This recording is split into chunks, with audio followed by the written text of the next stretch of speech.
Hey YouTube, I hope every one of you are doing well, and I thank you for watching my video, and I appreciate each and every one of you. You guys are very supportive of me, and I really adore you for doing that. Today, as you can see from the title, they want you broke, busted, and disgusted. Now, I'm hoping that you guys do not have anybody like that, but I still have a few stragglers in my life that way, and they are relatives, because any friends like that, you know, some people want to call them frenemies and stuff, but I hate to say a frenemy because, you know, the word is friend and enemy. And when I think about enemy, I think about Beelzebub, the devil.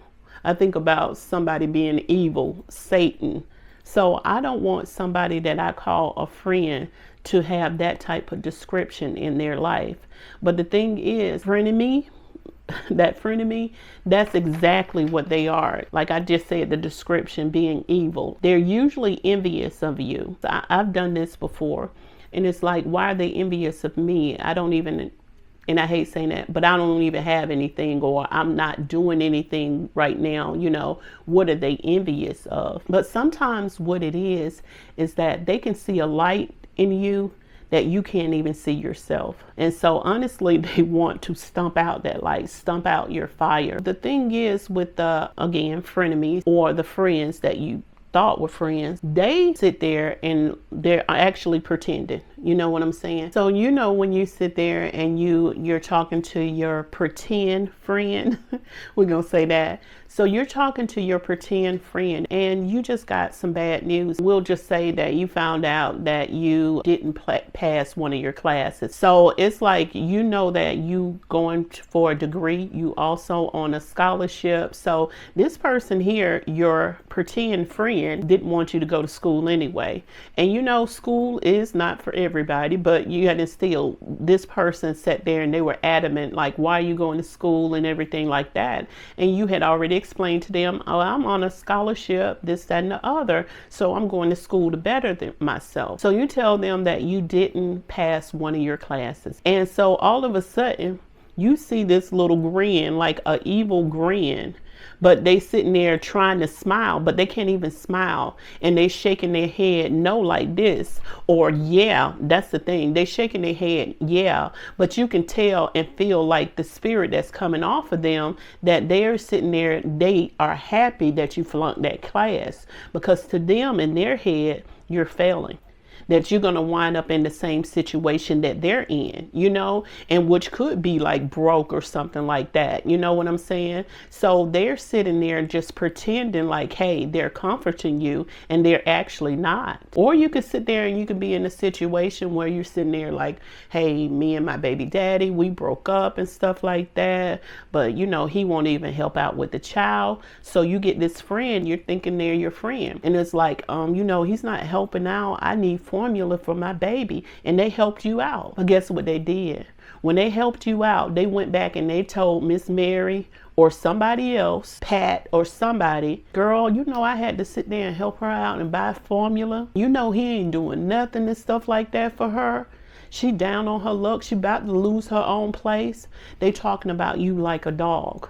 Again, they love seeing you like that. So you sitting there and you're thinking that you really got a friend, and then word gets back to you that they're talking about you. And I don't even know why Miss Mary and Miss Pat would be listening to her in the first place, because the simple fact, if she's talking to Miss Mary and Miss Pat, guess what? She done sat there and talked about them to somebody else too. So again, you know, these type of people in your life, like I said, they're sitting there and they're envious of you because they want to stump out that light. They're also usually energy vampires. When they come around you and everything, you don't even feel good anymore. So that should be a clue as well, that they are that pretend friend and everything, and they do not, and I mean they do not want anything good for you. And I don't know why people like leeches kind of, you know, just draw themselves to good people like that, you know, somebody who's trying to do good in life, because like they said, you know, you got a giver and you're a taker. So they are a taker. They drain everything they possibly can from you. Another way that you can tell that they want you broke, disgusted, busted, disgusted, broke. One way you can tell them is watch how they handle good news from you. If they give you that fake smile and be like, oh, okay, I didn't even know you were up for that. I didn't know you were up for a scholarship and stuff like that. They can't even say, congratulations. I am so happy for you. I'm so proud of you. You deserve it. They don't even know what to say. It doesn't come natural for them at all. You told them your good news and they are answering you by asking a question. They can't even sit there and be happy for you. And so you're sitting there like, wow, what a reaction that was. You don't know how to handle it. But those clues and things like that will let you know that, hey, this person is not for me. Sometimes look like they say, it be your own people. It be your family that do that. I love people that sit there and you be like, girl, you know, I got a new car. Be like, congratulations, Danny. I am so happy for you. Girl, you deserve that. That's the type of people you want around you. Or telling them about somebody else's good news. You're happy for them. You know, not want to see somebody downfall. I used to have a friend that used to sit there and it was like, you ever go to a restaurant and it's weird, but this is a clue for me that, you know, people are like envious of you or just not a good person in general. They will always have something to complain about when they went to the restaurant. And I'm talking about even if you go to a drive-through at Wendy's, they sitting there complaining about the service, the fries not hot, this, that, and the other. They always complaining, always have something to say about somebody. And I'm talking about in their face. To be like, did you see what she had on? Those type of people, you know from the get-go that they are no good. Like I said, some of them may be relatives.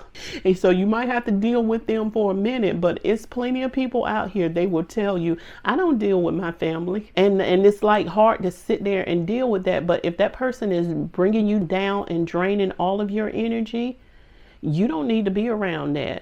I don't want to say it's hard enough to climb to the top without that, but it will make it more difficult for you to sit there and get what you want if somebody is constantly trying to pull you down. You're climbing a mountain and they're pulling on your leg. That's going to be hard to do. So when you feel the intuition, as some people call it, the conviction in your spirit, as I call it, and everything, when this person is doing this and everything, and sometimes it can be a job. You know, I've been at places before where it's like they didn't want to see me promoted. And that's one thing about God's favor. Sometimes you can sit there and you might be the boss and you might not want somebody promoted, but when it's daytime, and God's favor on them, they will. I've had people that sat there and wanted me in a low position and sat there, as some people say in Hollywood, blackball or whatever. But I had this one woman was out for me. And I didn't know what it was. She was in management. She used to come after me so hard. I think I told this story before. And I was young. So I'm like 17. And she was, we'll say she's 30 something. I used to work at the big red store. Y'all know what I'm talking about with the dot. It was like torrential rains outside and everything like that. And she made me go out and get the buggies. Everybody else told her H to the no that they weren't going to do it. But she used to do things like that all the time to sit there and either try to make me quit or sit there and try to get me in trouble. Anything that she could do, she tried to get me wrote up, and the manager that was above her was like, I don't see anything wrong. Why are you trying to? But just that person that's out to get you did not want to see you promoted or anything. She did this for years. I stayed there for 4 years. She was always after me. And like I said, I started at the age of 17 there. At the age of 20, I was a supervisor in an area. So she couldn't stop me. But just somebody, you know, like I said, those blessing blockers, those people that will sit there and try to sabotage you because they want you broke, busted, and disgusted. But I was like, I never know why, and I still don't know why today. When I talk to some people and they be like, you know, it's your light, they're trying to dim your light, you know what I'm saying? Just stomp out that fire in you, whatever it is. It's like they're sitting there trying to kill the joy that you have inside you. I'm gonna tell you, she did affect me a little bit, because at that time, and still sometimes today, I suffer with this. It's hard for me to speak up for myself. At that time, I was young, you know, that was like my second or third job. So I was just so scared of being fired all the time. I was real meek and mild, and whatever she said to do, I did it. But I felt like that I was rewarded for that, because look at later on, you know what I'm saying? I became a jewelry specialist at the age of 20 years old, the youngest one ever, even though at that time they hadn't been in business that long. But yet and still, it's like, you know, certain people that will sit there and they want to dim your light. They don't want anything good for you. They're phony in your face. If they do something for you, it's for their intention and their ego. It's not really to help you out. And I know sometimes people will go ahead, because I've accepted help before from somebody who didn't want the best for me. Now, at the time, I did not know they didn't want the best for me. But, you know, it's like when you see that and they either want to do it because they want to rub it in your face, and you know that can hurt really bad. I am the type of person, I'm like, do not do that to me, because I learned my lesson quick. You sit there and you give me something and you do something for me and then you rub it back in my face. No, no, no.